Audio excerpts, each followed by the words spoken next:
If the only thing I knew about your religion was that its founder, its central text, its greatest scholars, and its most popular defenders all openly promoted pedophilia with one voice, like a giant chorus of Hollywood producers, that would be enough for me to conclude that your religion was sent straight from the pits of hell to degrade human beings by victimizing some of the most vulnerable among us.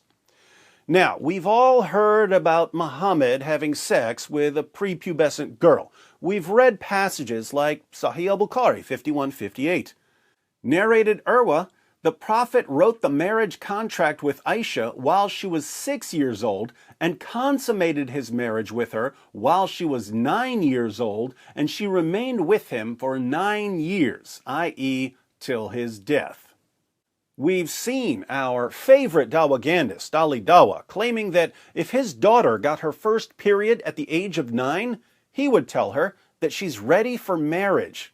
If my daughter reached the age of menstruation at 9 years old, I would say you are ready. What's it? You are ready to get married.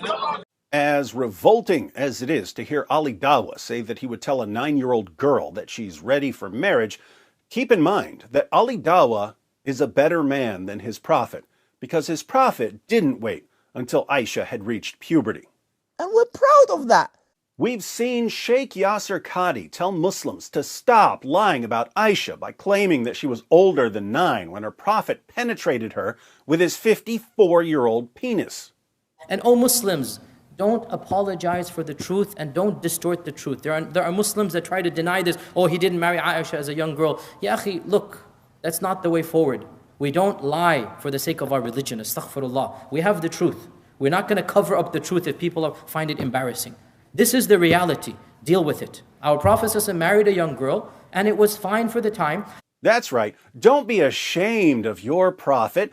Be proud of the fact that he spread the legs of a prepubescent little girl and forced his penis inside of her.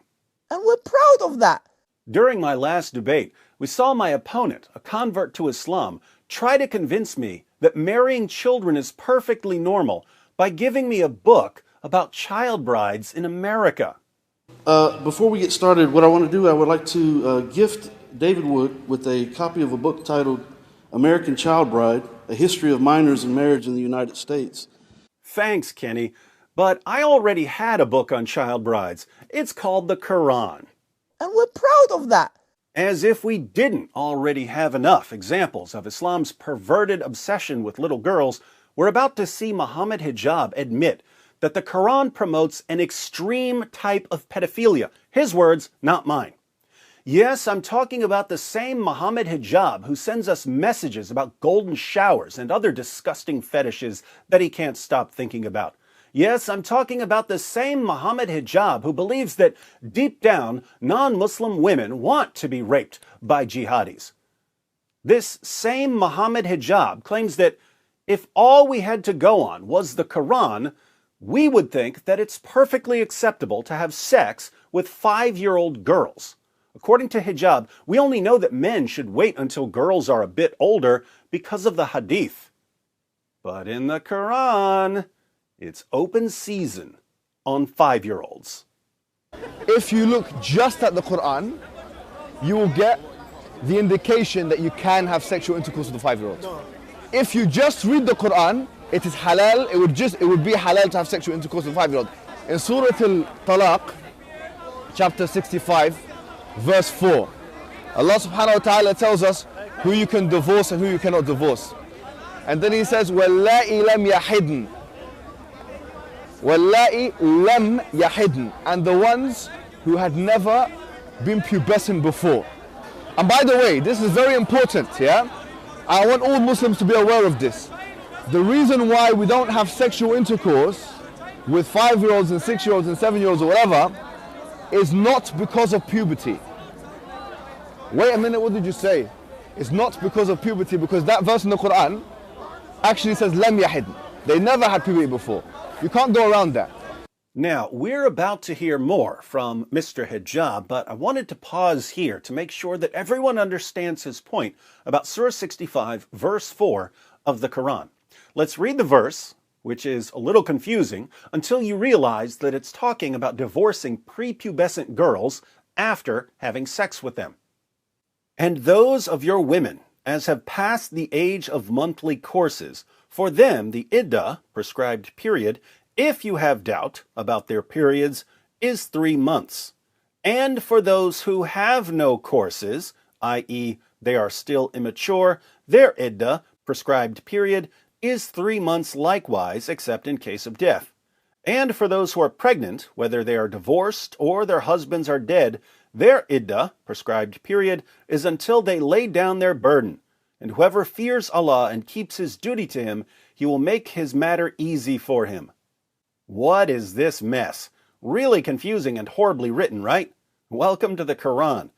In this verse, Allah is giving rules for divorcing women and girls who don't have a monthly menstrual cycle, which this translation calls monthly courses.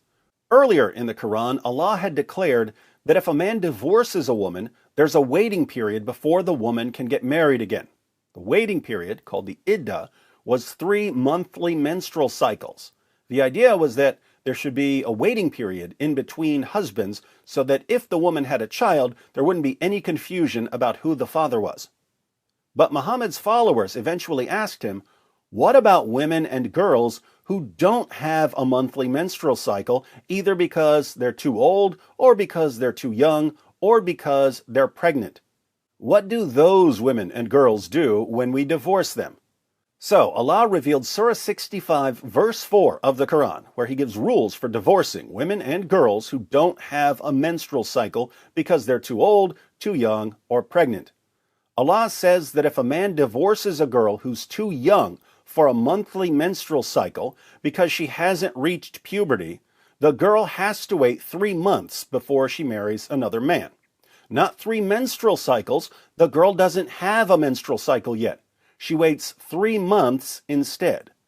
So that's what the verse means when it says, and for those who have no courses, i.e. they are still immature, their iddah, prescribed period, is 3 months likewise.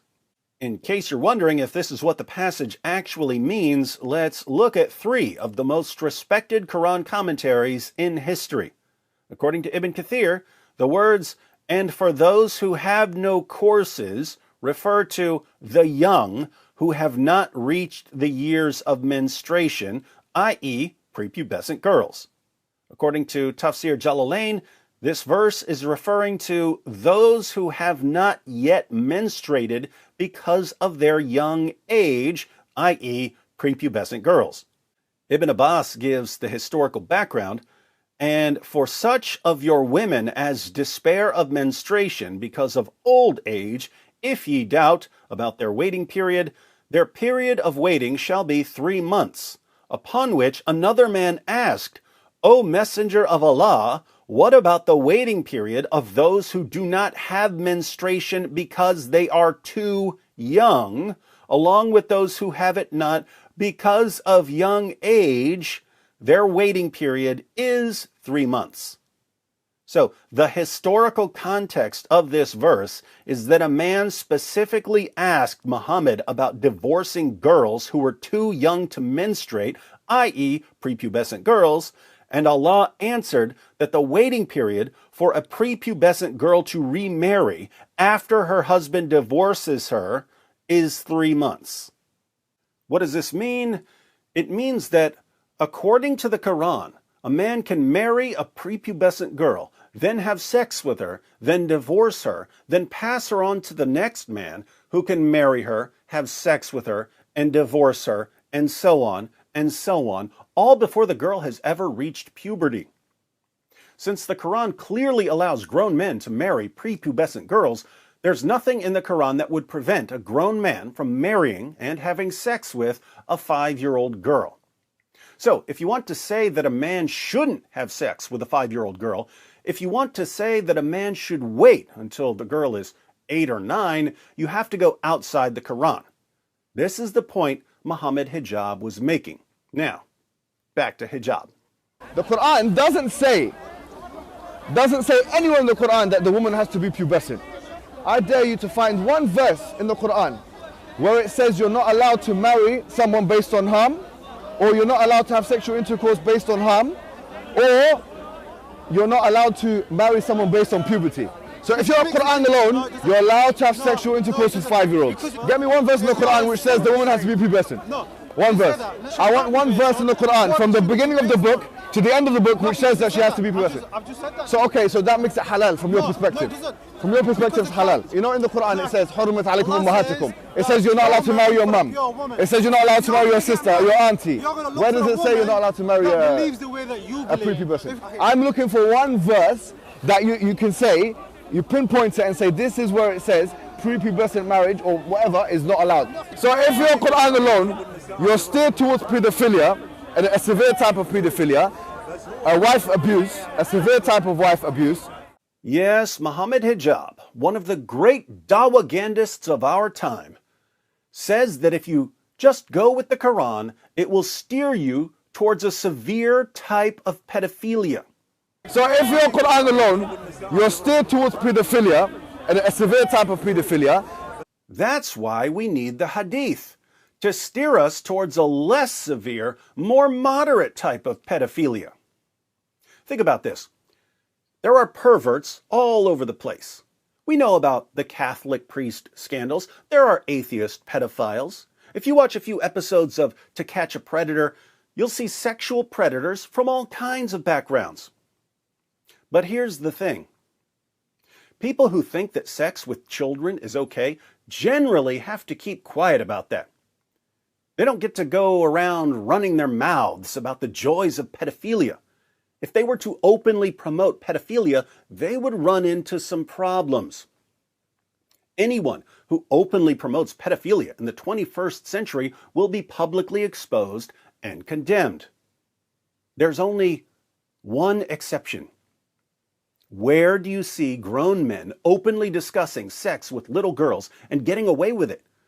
Where do you see grown men publicly trying to convince other grown men that there's nothing wrong with marrying little girls?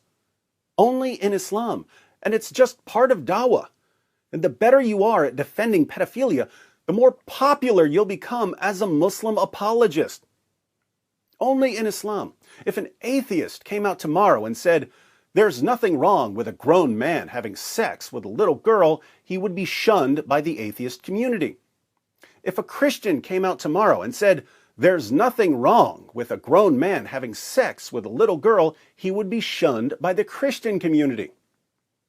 But in Islam, not only is it perfectly acceptable to defend and promote sex with little girls, it's apparently one of the defining features of Islam's top scholars and most beloved apologists.